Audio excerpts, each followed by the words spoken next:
Hello YouTube, this is Reverend Evan Sackett once again, and on most of the other videos that I've been doing, I've been noticing that mainly all I've been doing is bitching about my own intuitions and my own problems.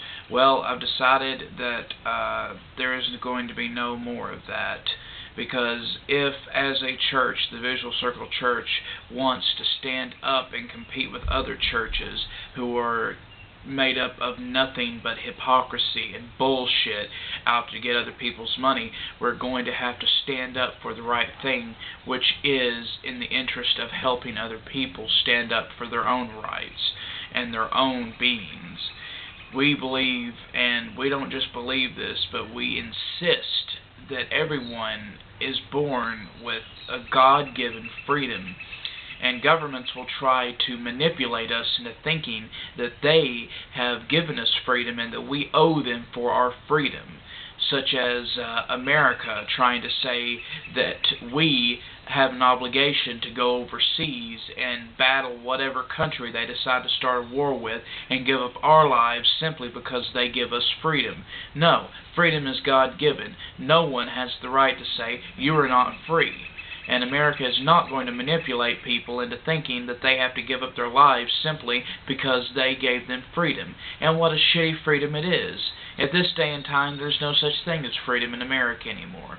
The other day, as a matter of fact, my brother went to a restaurant, a drive-in restaurant like they used to have in the 1950s, where a roller skating waitress would bring your food out to your window at your car and you would eat in your car, like the Sonic restaurants.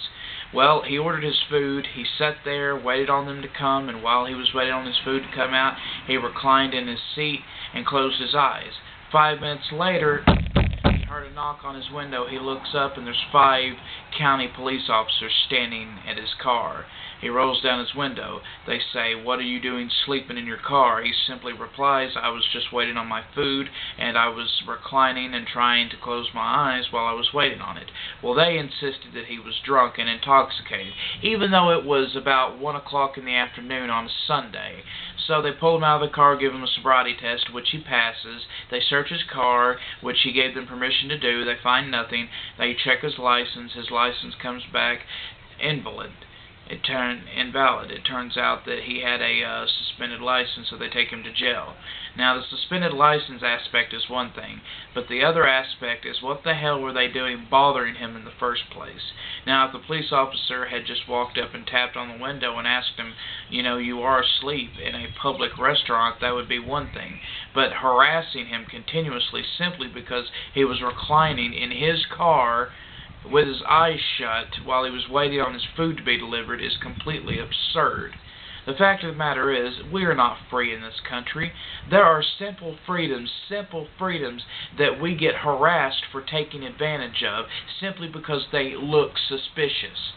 For instance, one night I was out driving around about 2:30 in the morning. I'd just gotten off work. I was very tired, but at the same time, I didn't really feel like going home immediately. I decided to drive around for a little while, crank up the radio, and try to enjoy my new car that I'd just gotten. Well, I got to do that for about 25 minutes when a police officer pulls me over and asks me what I'm doing. I told him that I'd just gotten off work. Well, he says, "Well, I know where you live because I've seen you pulling into that driveway before, and you didn't go straight home. You decided to drive around for a little while. What are you doing, waiting on your drug dealer to get home?"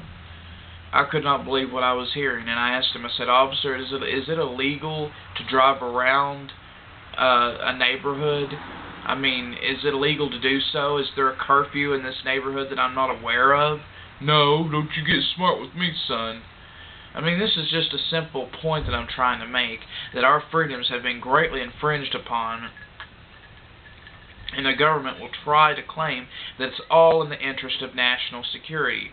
And the government says, okay, well, national security may be at risk, so we're going to take away your freedoms. We're going to come up and search you without your consent. We're going to wiretap your phones. We're going to go into your house and pull all your shit out and search it, whether you like it or not, simply because we think you might be a terrorist. And you don't have to have any reason for us to believe that you are a terrorist. We can just say, hey, he might be a terrorist. That gives me full right to go search him and pull everything out of his house.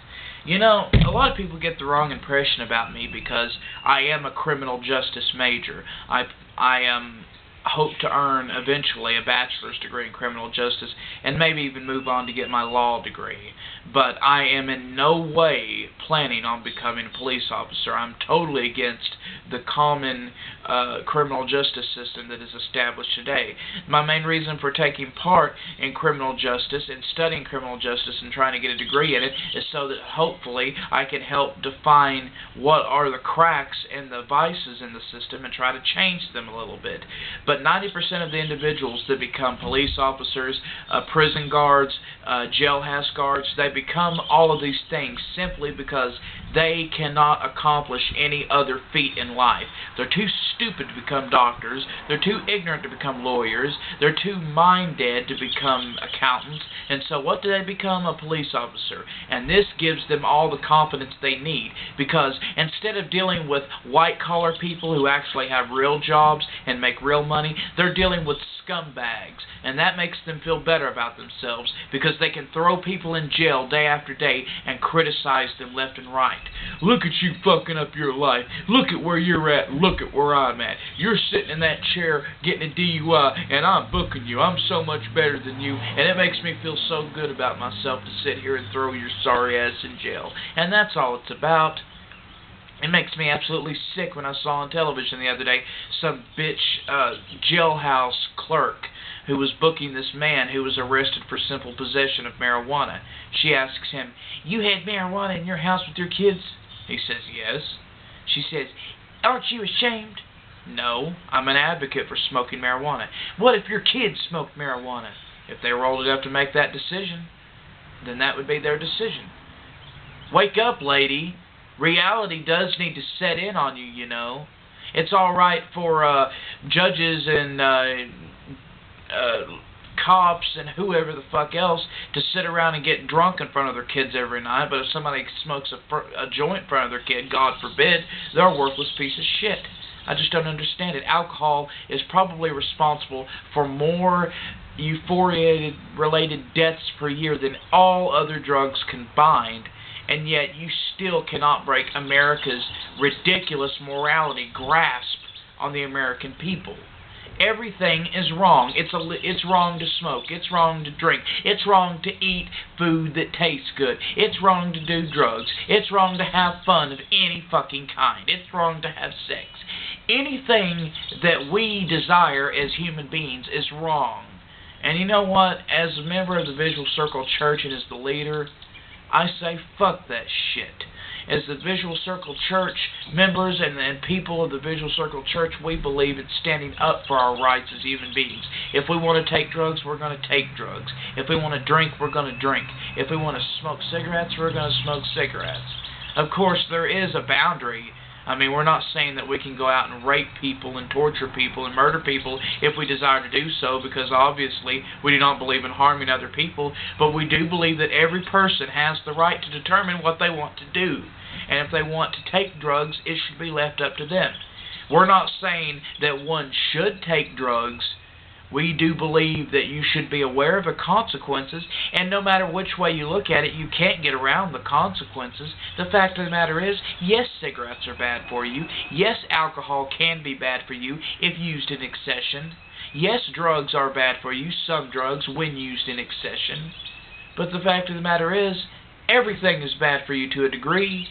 The air we breathe is bad for us. The water we drink is bad for us because it's laced with mercury and radioactive products that the government doesn't tell us about because they've been burying radioactive waste in the ground for over 40 years. It's just a fact of life, something we can't get around. And until people learn to throw aside this stupid sense of American morality that has been plundered into the minds of all of us, then we are never going to progress. Because American morality is fucking stupid. American morality says it's okay to get drunk because it's legal, but it's not okay to smoke marijuana because it's illegal. It's okay to smoke cigarettes and to drink if you're successful and you have a lot of money. But if you're poor, you're a piece of shit. You shouldn't do it. It's okay to curse and to do whatever you want if you have a lot of money and you've made something of yourself. But if you haven't, you're a piece of shit. Don't do it. If you have money, you can buy your way out of trouble. If you don't, you're fucked. That's not morality.